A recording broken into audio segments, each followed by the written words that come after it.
दोस्तों, जब एक व्यक्ति चुपचाप निधि वन के अंदर रात को 2 बजे पहुंचा और उसने जो चमत्कार देखा और उस चमत्कार को देखकर वह हैरान रह गया। दोस्तों, निधि वन एक ऐसी जगह है जहां पर मान्यता है कि रात को यहाँ पर भगवान श्री कृष्ण राधा संग रासलीला रचाते हैं।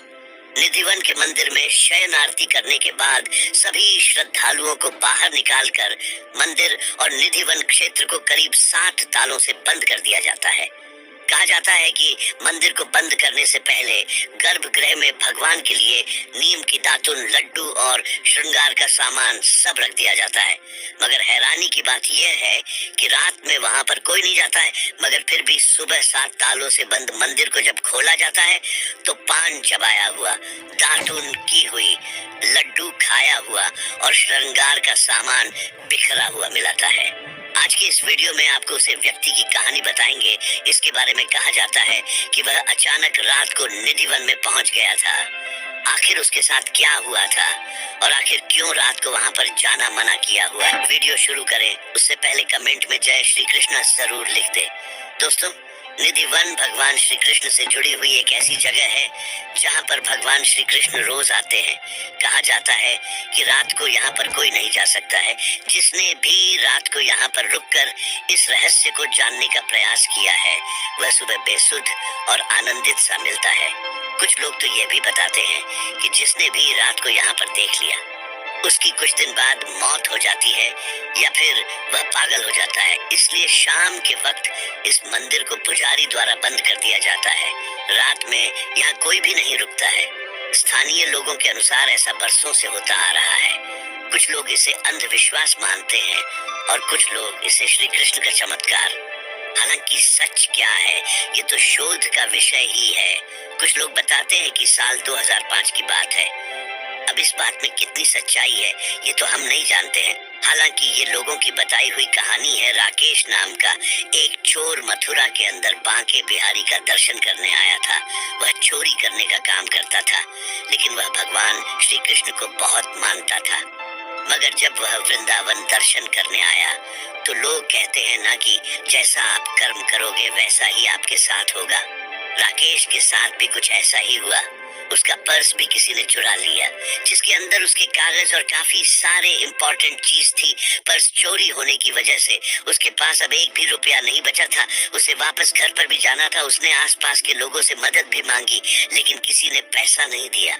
तब उसने मन में सोचा क्यों न अपने खानदानी काम करके कुछ पैसा इकट्ठा कर लूं, और उसने वृंदावन के किसी घर में चोरी करने का प्लान बनाया ताकि उसके पास कुछ पैसा हो और वह घर चला जाए। और वह प्लान के मुताबिक एक घर के अंदर घुसा और अलमारी से कुछ पैसे चुरा लिए।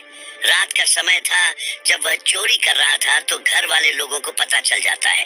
राकेश आनन फानन में पीछे की अलमारी से कूदकर भाग जाता है, लेकिन यहीं से उससे एक गलती हो जाती है। दरअसल जिस खिड़की से वह उस बगीचे में कूदा था वह कोई साधारण बगीचा नहीं था, बल्कि निधिवन का बगीचा था जहाँ पर मान्यता के अनुसार रात को कोई नहीं जाता है। यहाँ तक कि दावा यह भी किया जाता है कि रात में वहाँ पर पक्षी भी नहीं ठहरते हैं। राकेश को उसके बारे में बिल्कुल भी जानकारी नहीं थी।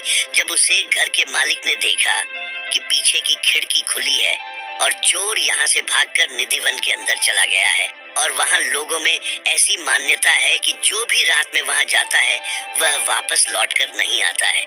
इसलिए उन्हें लगा कि यह वापस कभी नहीं आएगा और खिड़की उन्होंने बंद कर दी। लेकिन एक हैरानी की बात यह भी है कि निधिवन के अंदर जितने भी आसपास घर बने हुए हैं वहां पर पीछे की खिड़की लोग हमेशा रात को बंद कर देते हैं।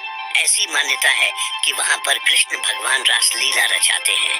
अगर उसकी कोई देख लेता है तो उसके साथ अनहोनी हो सकती है। ऐसा भी कहा जाता है कि निधिवन के अंदर से घुंघरू की आवाज आती है, लेकिन राकेश अनजाने में उस खिड़की से कूदकर निधिवन के अंदर रात के समय घुस गया। उसके साथ ऐसी चमत्कारी घटना होने वाली थी जिसका उसको बिल्कुल भी अंदाजा नहीं था। निधिवन में तुलसी के पेड़ हैं। यहाँ तुलसी का हर पौधा जोड़े में है। मान्यता है कि जब श्री कृष्ण और राधा रासलीला करते हैं तो ये तुलसी के पौधे गोपियां बन जाती हैं और सुबह होने पर तुलसी के पौधे में परिवर्तित हो जाते हैं। यहाँ लगे वृक्षों की शाखाएं ऊपर की ओर नहीं बल्कि नीचे की ओर बढ़ती हैं। ये पेड़ ऐसे फैले हैं कि रास्ता बनाने के लिए इन पेड़ों को डंडे के सहारे रोका गया है। इसलिए यहाँ पर शाम के 6 बजने के बाद किसी को रुकने की अनुमति नहीं है कि वहाँ पर रात के समय पक्षी भी नहीं रुकते हैं। वह भी शाम होने से पहले निधिवन को छोड़कर चले जाते हैं। अगर वहाँ आसपास कोई सुनाई देता है तो सन्नाटे को चीरती सनसनी नजर आती है। राकेश अंदर से बहुत ज्यादा डर रहा था। उसके बाद एक ऐसी जगह पर वह जाकर बैठ गया ताकि सुबह होने पर यह वहाँ से निकल जाए। लेकिन रात को 2 बजे उसके साथ ऐसी घटना होती है जिसका उसको बिल्कुल भी अंदाजा नहीं था। एक ऐसा चमत्कार होता है। उस निधिवन के अंदर जितने भी तुलसी के पौधे थे वो एक एक करके गोपियों का रूप धारण करते चले जा रहे थे।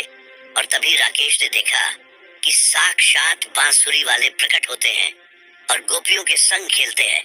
लेकिन भगवान का तप इतना ज्यादा तेज था कि रमेश की आंखें धुंधली हो गई। उसके साथ अलग ही प्रकार की घटना हो रही थी।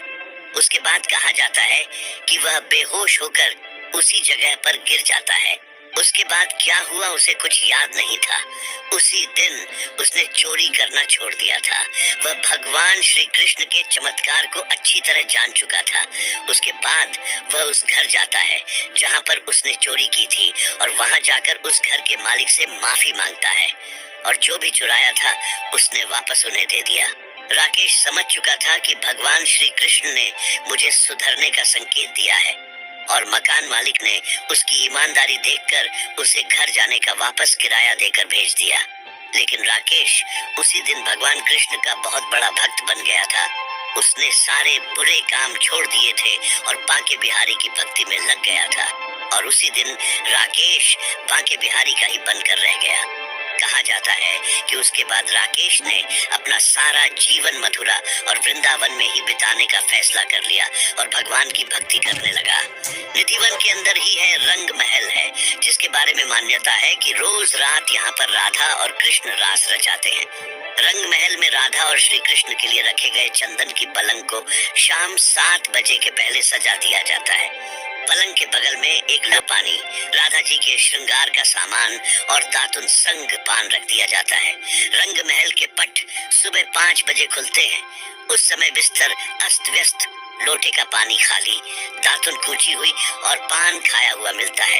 रंग महल में भक्त केवल श्रृंगार का सामान ही चढ़ाते हैं और प्रसाद स्वरूप उन्हें भी श्रृंगार का सामान मिलता है। रात को यहाँ पर कोई नहीं जाता। कहते हैं जिसने भी निधिवन की रात को जानने का प्रयास किया है, जिसने भी यहाँ रात रुककर इस रहस्य से पर्दा उठाने का प्रयास किया है, वो सुबह बेसुध मिलता है या बहुत ज्यादा आनंदित सा मिलता है। ऐसा भी कहते हैं कई लोगों की तो 2 से 3 दिनों में आकस्मिक मौत हो जाती है। शाम के समय मंदिर बंद हो जाता है। लेकिन अगर मान लीजिए कोई छुप करके रासलीला देखने की कोशिश करता है तो या तो वो पागल हो जाता है या भगवान उसकी जिंदगी बदल देते हैं या फिर वह जिंदगी का सबसे बड़ा सबक सीख कर अच्छा आदमी बन जाता है। मगर दोस्तों, भगवान श्री कृष्ण की इस लीला को कुछ बुद्धिजीवी लोग अंधविश्वास कहते हैं। लेकिन समय समय पर भगवान के चमत्कार ने इस बात को सिद्ध कर दिया है कि भगवान निधिवन में चमत्कार करने हर रोज आते हैं। निधिवन के समीप बने घरों में वन की तरफ खिड़कियां नहीं है। स्थानीय लोगों का मानना है कि शाम के बाद कोई इस वन की तरफ नहीं देखता। जिन लोगों ने देखने का प्रयास किया वे अंधे हो गए या फिर पागल हो गए। कुछ लोगों ने वन की तरफ बनी खिड़कियों को ईंटों से बंद कर रखा है जिससे कोई चाहकर भी इस वन की तरफ नहीं देख सके।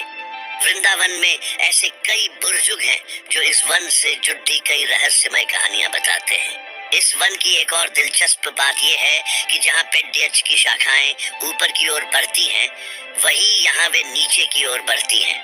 यहाँ के पेड्यच छोटे हैं लेकिन एक दूसरे से काफी जुड़े हुए हैं। साथ ही यहाँ की तुलसी जोधियों में उगती है। ऐसा माना जाता है कि ये पौधे गोपियों में बदल जाते हैं और रात के समय दिव्य नृत्य में शामिल हो जाते हैं। आज आप जमीन पर बैठकर ब्रह्मांड देख सकते हैं लेकिन निधिवन के जंगल की रात नहीं। इंसान क्या, यहाँ जानवर भी रात को नहीं रुकते। यहाँ तक कि श्री कृष्ण की मुरली की धुन से बंधे बंदर भी रात होते ही निधिवन छोड़ देते हैं। आज तक कोई व्यक्ति ऐसा नहीं है जिसने भी इस राज को जाना, वो इसे बताने के काबिल ही नहीं रहा है। वैज्ञानिकों की कई टीम इस पर रिसर्च करके गई है, लेकिन वो वैज्ञानिक भी अंतकाल में भगवान श्री कृष्ण के भक्त बन गए, क्योंकि रोजाना ऐसा चमत्कार होना विज्ञान की दृष्टि से भी अचंभित करने वाला है। दोस्तों, आप निधिवन के चमत्कार को लिखकर क्या सोचते हैं, कमेंट बॉक्स में जरूर बताएं, और ऐसे ही इंटरेस्टिंग वीडियो के लिए चैनल को सब्सक्राइब कर दें। जय श्री कृष्णा, जय बांसुरी वाले।